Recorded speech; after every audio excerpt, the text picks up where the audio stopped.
morning, everyone. This is the seventh in a series of public hearings the committee will be holding as part of the House of Representatives impeachment inquiry. Without objection, the chair is authorized to declare a recess of the committee at any time. There is a quorum present. We will proceed today in the same fashion as our other hearings. I'll make an opening statement, then Ranking Member Nunes will have the opportunity to make a statement. Then we will turn to our witnesses for their opening statements and then to questions. For audience members, we welcome you and respect your interest in being here. In turn, we ask for your respect as we proceed with today's hearing. It is the intention of the committee to proceed without disruptions. As chairman, I'll take all necessary and appropriate steps to maintain order and ensure that the committee is run in accordance with House rules and House Resolution 660. With that, I now recognize myself to give an opening statement in the impeachment inquiry into Donald J. Trump, the 45th President of the United States. Yesterday morning, the committee heard from Ambassador Gordon Sondland, the American ambassador to the European Union, the de facto leader of the Three Amigos, who had regular access to President Donald Trump and pressed the new Ukrainian President, Vladimir Zelensky, for two investigations Trump believed would help his re-election campaign. The first investigation was of a discredited conspiracy theory that Ukraine and not Russia was responsible for interfering in our 2016 election. The second investigation was into the political rival Trump apparently feared most, Joe Biden. Trump sought to weaken Biden and to refute the fact that his own election had been helped by a Russian hacking and dumping operation and Russian social media campaign directed by Vladimir Putin. Trump's scheme stood in contrast to the long-standing bipartisan foreign policy of the United States by undermining military and diplomatic support for a key ally and set back U.S. anti-corruption efforts in Ukraine. In conditioning a meeting with Zelensky and then military aid on securing an investigation of his rival, Trump put his personal and political interests above the United States. As Ambassador Sondland would later tell career Foreign Service Officer David Holmes immediately after speaking to the President, Trump did not give an expletive about Ukraine. He cares about big stuff that benefits him, like the Biden investigation that Giuliani was pushing. David Holmes is here with us today. He is a Foreign Service officer currently serving as the political counselor at the U.S. Embassy in Kyiv. Also with us is Dr. Fiona Hill, whose job as the National Security Council's Senior Director for European and Russian Affairs encompassed the coordination of U.S. policy towards Ukraine. Dr. Hill left the NSC in July after more than 2 years in that position. Dr. Hill and Mr. Holmes each provide a unique perspective on issues relating to Ukraine. Dr. Hill from Washington, D.C., and Mr. Holmes from on the ground in Kyiv. In early 2019, Dr. Hill became concerned by the increasing prominence of Rudy Giuliani, the president's personal lawyer, who was, as she has testified, asserting quite frequently on television in public appearances that he had been given some authority over matters related to Ukraine. Hill was not alone in her concerns. Her boss, National Security Advisor John Bolton, was also paying attention, as were other NSC and State Department officials, including Holmes at the U.S. Embassy in Kyiv. Bolton viewed Giuliani as a hand grenade that is going to blow everybody up, and was powerless to prevent the former mayor from engineering former U.S. Ambassador to Ukraine, Marie Yovanovitch's firing in late April, or her recall. Holmes was stunned by the intensity and consistency of media attacks on Yovanovitch, by name as a U.S. ambassador, and the scope of the allegations that were leveled against her. Yovanovitch's dismissal as a result of Giuliani's smear campaign was one of several things that unsettled Dr. Hill. Another was the role of Gordon Sondland, who emerged as a key player in Ukraine policy in May when he was named as part of the U.S. delegation led by Secretary Rick Perry to President Zelensky's inauguration. Lieutenant Colonel Alexander Vindman also attended the inauguration, and as Holmes recalls, during a meeting with President Zelensky, took the opportunity to advise the new Ukraine leader to stay out of U.S. domestic politics. Another concern that arose for Dr. Hill around this time was her discovery of a potential NSC back channel on Ukraine. Hill learned that an NSC staff member who did not work on Ukraine, and for her may have been providing Ukraine-related information to President Trump that Dr. Hill was not made aware of. According to Holmes, Following the Zelensky inauguration, Sondland and Perry took a very active and unconventional role in formulating our priorities for the new Zelensky administration and personally reaching out to President Zelensky and his senior team. Sondland's newfound assertiveness also concerned Dr. Hill, who previously had enjoyed a cordial working relationship with the ambassador. On June 18, 2019, Hill had a blow-up with Sondland when he told her that he was in charge of Ukraine policy. Dr. Hill testified that Sondland got testy with me, and I said, "Who has put you in charge of it?" He said, "The President." On July 10th, Dr. Hill was part of a meeting at the White House with a group of U.S. and Ukrainian officials, including Bolton, Sondland, and Energy Secretary Perry, another of the three amigos. The meeting was intended, among other things, to give the Ukrainians an opportunity to convey that they were anxious to set up a meeting, a first meeting, between their new president and President Trump. Sondland interjected to inform the group that, according to White House Chief of Staff Mick Mulvaney, the White House meeting sought by the Ukrainian president with Trump would happen if Ukraine undertook certain investigations. Hearing this, Bolton abruptly ended the meeting.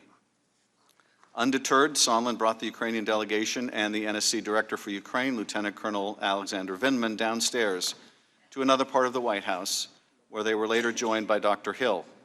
In this second meeting, Sondland was more explicit. Ukraine needed to conduct investigations if they were to get a meeting at all. Bolton directed Dr. Hill to report this to NSC legal advisor John Eisenberg, telling her, "You go and tell Eisenberg that I am not part of whatever drug deal Sondland and Mulvaney are cooking up on this, and you go ahead and tell him what you've heard and what I've said." Dr. Hill did so, as did Lieutenant Colonel Vindman, who separately approached the same lawyers with his concerns. On July 18, the day before Dr. Hill left her post at the NSC, Holmes participated in a secure interagency video conference on Ukraine. Towards the end of the meeting, a representative from the Office of Management and Budget announced that the flow of nearly $400 million in security assistance for Ukraine was being held up. The order had come from the President and had been conveyed to OMB by Acting White House Chief of Staff Mick Mulvaney without further explanation. Holmes, unaware of the hold prior to the call, was shocked. He thought the suspension of aid was extremely significant, undermining what he had understood to be long-standing U.S. national security goals in Ukraine. 1 week later, on July 25th, President Trump spoke with President Zelensky by phone. When President Zelensky brought up U.S. military support and noted that Ukraine would like to buy more Javelin anti-tank missiles from the United States, Trump responded by saying, "I would like you to do us a favor, though." Trump then requested that Zelensky investigate the discredited conspiracy theory that Ukraine interfered in the 2016 election. Even more ominously, Trump asked Zelensky to look into the Bidens. Neither request had been included in the official talking points for the call prepared by the NSC staff, but both were in Donald Trump's personal interest and the interests of his 2020 re-election campaign. And the Ukrainian president knew about both in advance, in part because of efforts by Ambassadors Sondland and Volker to make him aware of President Trump's demands. The next day, July 26th, in Kyiv, Holmes served as a note-taker during a meeting between Acting Ambassador Bill Taylor, Volker, and Sondland with President Zelensky and other senior Ukrainian officials. Zelensky said that on the previous day's call, President Trump had, quote, 3 times raised some very sensitive issues that he would have to follow up on those issues when they met in person. Although he did not realize it at the time, Holmes came to understand that the sensitive issues were the investigations that President Trump demanded on the July 25th call. Following the meeting with Zelensky, Holmes accompanied Sondland to a separate meeting with one of the Ukrainian president's top advisors, Andrei Yermak. But Holmes was not allowed into the meeting and waited for 30 minutes while Sondland and the Ukrainian met alone, without any note-takers to record what they said. After the meeting, Sondland, Holmes, and 2 other State Department staff went to lunch at a nearby restaurant and sat on an outdoor terrace. At some point during the meal, Sondland pulled out his cell phone, placed a call to the White House, and asked to be connected to the president. When Trump came on the line, Holmes could hear the president's voice clearly. Holmes recalled that, quote, "The president's voice was very loud and recognizable, and Ambassador Sondland held the phone away from his ear for a period of time, presumably because of the loud volume." Sondland said he was calling from Kyiv. He told the president that President Zelensky loves your ass. Holmes then heard President Trump ask, "So he's going to do the investigation?" Ambassador Sondland replied, "He's going to do it," adding that President Zelensky will do anything you ask him. After the call ended, Holmes took the opportunity to ask Sondland for his candid impression of the president's views on Ukraine. It was at this point that Sondland revealed that President Trump doesn't give an expletive about Ukraine. The president only cares about big stuff that benefits the president, like the Biden investigation that Mr. Giuliani was pushing. A month later, National Security Advisor Bolton traveled to Kyiv. Between meetings with Ukrainian government officials, Holmes heard Bolton express to Ambassador Bill Taylor his frustration about Mr. Giuliani's influence with the president. Bolton made clear, however, there was nothing he could do about it. Bolton further stated that the hold on security assistance would not be lifted prior to the upcoming meeting between President Trump and Zelensky in Warsaw, where it would hang on whether Zelensky was able to favorably impress President Trump. Trump canceled his trip to Warsaw, but Sondland, Volker, and others continued to press for a public announcement of the opening of investigations by Zelensky. On September 8, Taylor told Holmes that, quote, "Now they're insisting Zelensky commit to the investigation in an interview with CNN." Holmes was surprised the requirement was so specific and concrete, since it amounted to nothing less than a, quote, "demand that President Zelensky personally commit to a specific investigation of President Trump's political rival on a cable news channel," unquote. On September 9, this committee, along with the Foreign Affairs and Oversight Committees, launched our investigation of this corrupt scheme. President Trump released the hold on aid 2 days later. As CNN's Fareed Zakaria has revealed, the Ukrainians canceled the CNN interview shortly thereafter. 2 weeks later, on September 25th, the transcript of the July 25th call was released by the White House, and the details of the president's scheme started coming into view. In the coming days, Congress will determine what response is appropriate.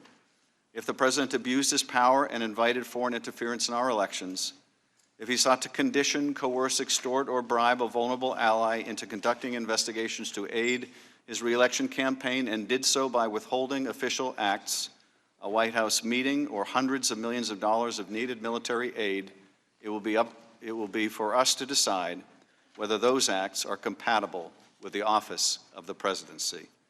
I now recognize Ranking Member Nunes for any remarks he would like to make.